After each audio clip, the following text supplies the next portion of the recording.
You've quit an idea because it didn't take off in 3 weeks. Or you've got so many ideas, files, and notes that you can't even open the folder without feeling a little sick. Sound familiar?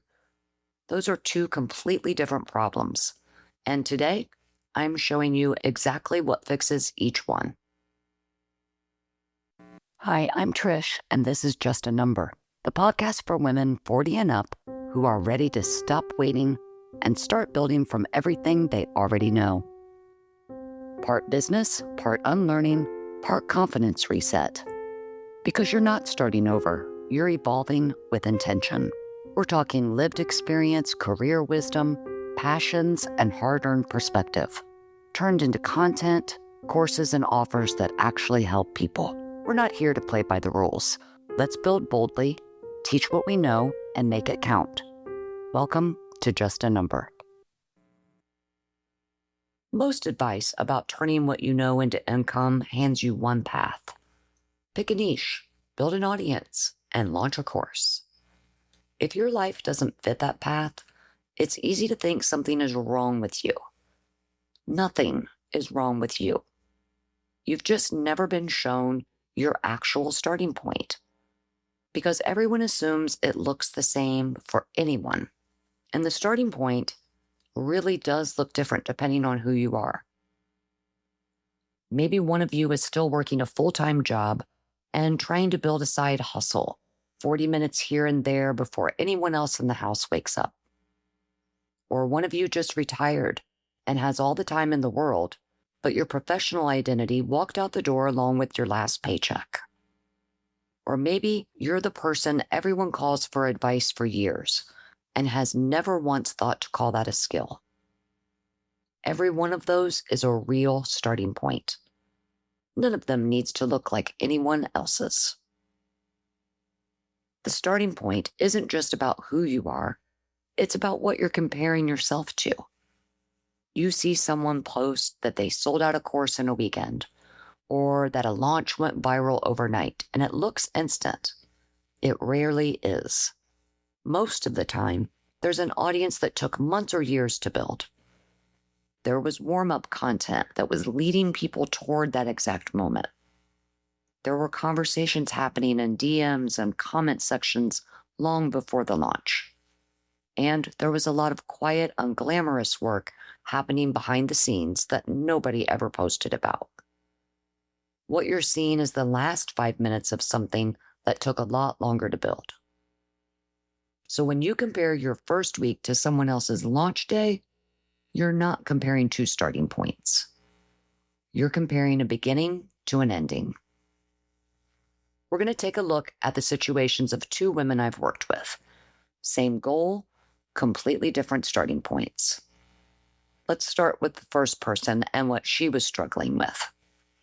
She had a topic that she was really excited about, with a lot of knowledge, a clear area of expertise. She started. A few weeks in, when it hadn't taken off, she assumed the topic was wrong, so she switched. Then the new one didn't take off fast enough either, so she switched again. Every time, the pattern looked the same. Excitement, with a fast start, then a few quiet weeks, and then the conclusion that it must not be the right idea after all. By the time she came to us, she'd started and walked away from 3 different offers in under a year. Every one of those had real potential. What she'd actually built up without realizing it was a habit of quitting right before the slow part turned into traction. That's such a common pattern. Most things that eventually work also go through a stretch where they don't look like they're working yet. What was actually happening had nothing to do with the idea.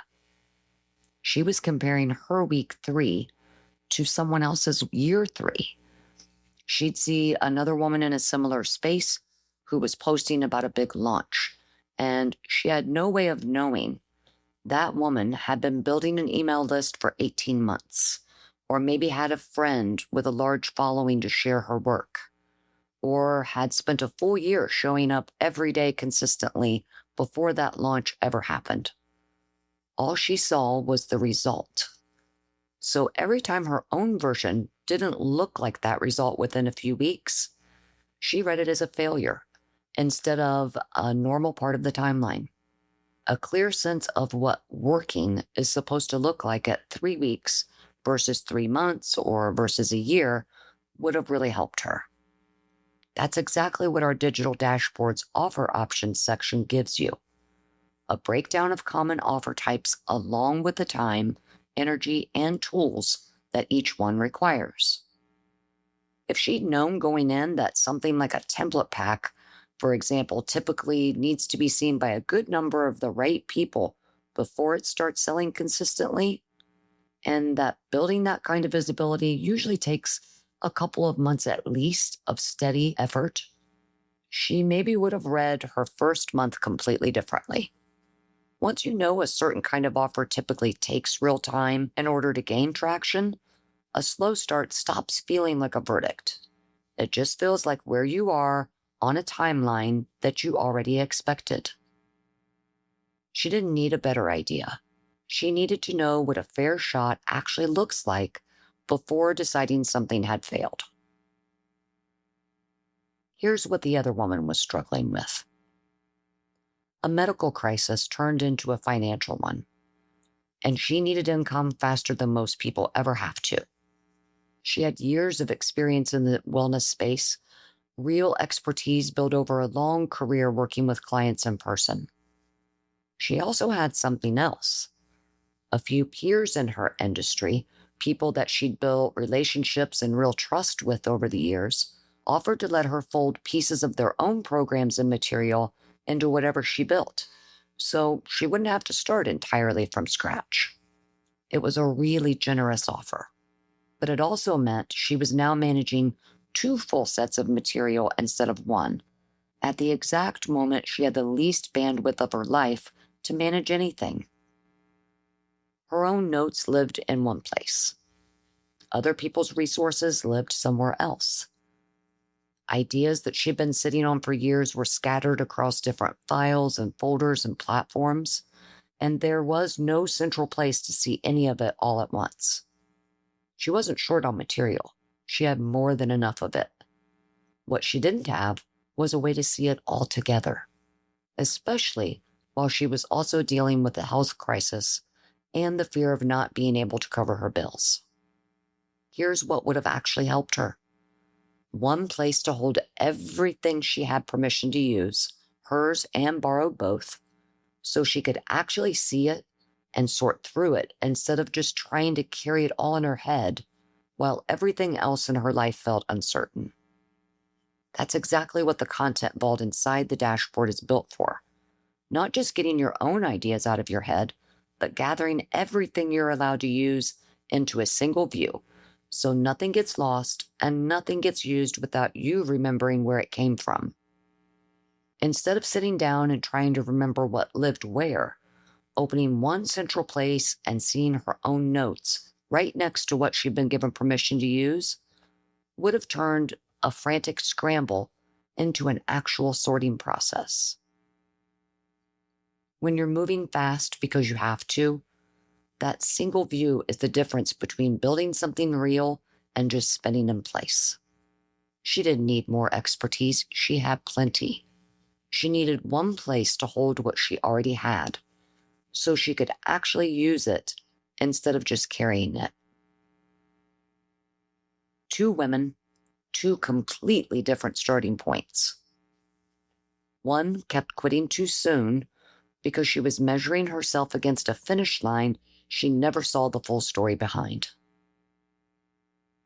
One was drowning in too much too fast, carrying her own knowledge and other people's material with no place to set any of it down. That's the real reason that a single how to start doesn't work for everyone reading the same 5 steps. The steps aren't the problem. The starting point underneath them is different every time. Neither of these women needed a niche. Neither of them needed a bigger plan. Neither of them needed more advice piled on top of what they already knew.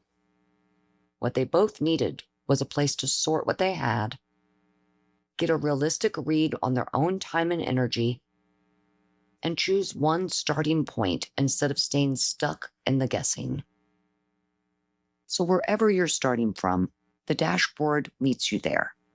It won't hand you a niche or a big plan, and it's not going to add one more voice to the pile of advice you've already heard.